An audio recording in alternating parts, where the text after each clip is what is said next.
लक्ष्मी का अपने घर में पूरा दबदबा था। हिटलर की तरह वो सारा काम अपने पति और बेटे से करवाती।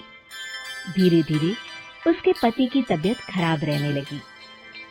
सुनो जी, अब आप बुजुर्ग हो गए हो, काम में भी अब हाथ आपके फुर्ती से नहीं चलते। अरे भाग्यवान, भगवान से डर। तुझसे मैंने शादी अपने इकलौते बेटे के अच्छे पालन पोषण के लिए की थी, लेकिन तूने तो उसका बेड़ा गर्क कर दिया। मैंने क्या किया? पढ़ाया लिखाया, अब नौकरी नहीं लग रही तो मैं कैसे जिम्मेदार हो गई? अब घर में बैठकर रोटी तोड़ रहा था तो मैंने कहा काम ही कर ले। एक तो भला करो और ऊपर से बातें सुनो। तभी सारंग वहां आ जाता है। बहुत भूख लगी है माँ, कुछ खाने को दे दो। अब तुम्हारे पापा का हाथ तो चल नहीं रहा है, मैं ही जा रही हूँ आज किचन में, बनाती हूँ कुछ। हे भगवान, कैसे होगा इतना काम मुझसे? लक्ष्मी किचन में काम कर रही होती है कि तभी अचानक उसे आइडिया आता है। अरे मैं भी ना, अरे यहाँ तो फ्री की नौकरानी ला सकती हूँ मैं, फिर मैं क्यों खाना बना रही हूँ?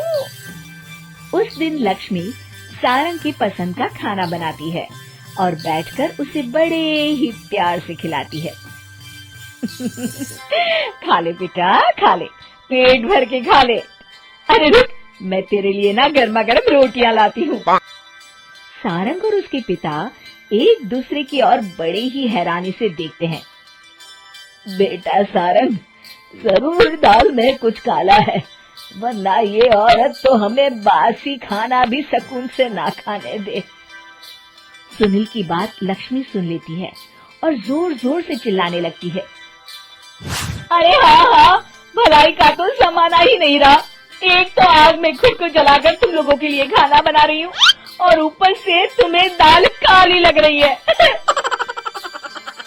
अरे माँ, पिताजी का ये मतलब नहीं था, तुम बुरा मत मानो। अरे हाँ बेटा, तू कहता है तो मान लेती हूँ। लक्ष्मी सारंग के पास बड़े ही प्यार से बैठ जाती है और फिर कहती है, बेटा मैंने ना तेरी शादी करने की सोच ली है। अब तेरे पिताजी के हाथ भी नहीं चलते, तो सोच रही हूँ तेरे लिए बीवी ले आऊं। अब पता नहीं ना मैं भी कब मर जाऊं। अब ऐसे भाग्य भी कहाँ है हमारे। क्या कहा? अरे हाँ, तुम तो चाहते ही हो कि मैं मर जाऊं, लेकिन मैं अपनी प्यारी बहू का चेहरा देखे बिना नहीं मरूंगी। हाँ माँ, शादी तो मैं कर लूं, लेकिन मैं नौकरी नहीं करता, फिर कोई क्यों देगा मुझे अपनी बेटी? अरे क्यों नहीं देगा बेटी? इतना बड़ा घर, खेल खलियान है, किस चीज की कमी है हमारे पास? जो आएगी राज करेगी, राज। हम तो ना कर पाए राज, ये बोलो कि एक और नौकर तुम्हारे पास आ जाएगा। मैं कहती हूँ चुप हो जाओ। अरे खुद के घर का खाना बनाएगी तो क्या नौकरानी हो जाएगी? अब तुमसे तो किचन का काम होता नहीं, तो कोई तो करेगा ना। ठीक है माँ, तुम जैसा सही समझो बस। अब मेरी एक शर्त है, लड़की जो भी हो वो दिखने में कैसी भी हो या कहीं की भी हो, बस पढ़ी लिखी होनी चाहिए। अरे हाँ, ला देंगे पढ़ी लिखी बेटा, मैंने कौन सा काम करवाना है उससे। हाँ। और फिर एक दिन पास के गांव की ही रति से सारंग की शादी हो जाती है।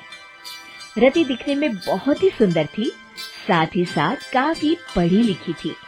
रति को लक्ष्मी के सौतेले होने की बात पता नहीं थी। शुरू में जब रति ने सारंग को घर का काम करते देखा तो हैरान रह गई। अरे ये तो अच्छी बात है कि आप घर का काम करते हैं, लेकिन मैं तो घर में ही हूँ ना, आप क्यों कर रहे हैं जी? जाइए आप नौकरी के लिए अप्लाई कीजिए ना। तभी लक्ष्मी वहां आ जाती है।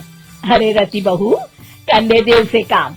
और हाँ, मेरे घर के कुछ नियम है, कायदे हैं, यहाँ बीच में ना ही बोलो तो तुम्हारे लिए अच्छा होगा। रति को लक्ष्मी की बात कुछ अजीब सी लगती है, वो समझ नहीं पाती है कि वो ऐसा व्यवहार क्यों कर रही है, लेकिन उसे लक्ष्मी के सौतेले होने के बारे में कुछ पता नहीं चलता है। फिर एक दिन तो हद ही हो जाती है।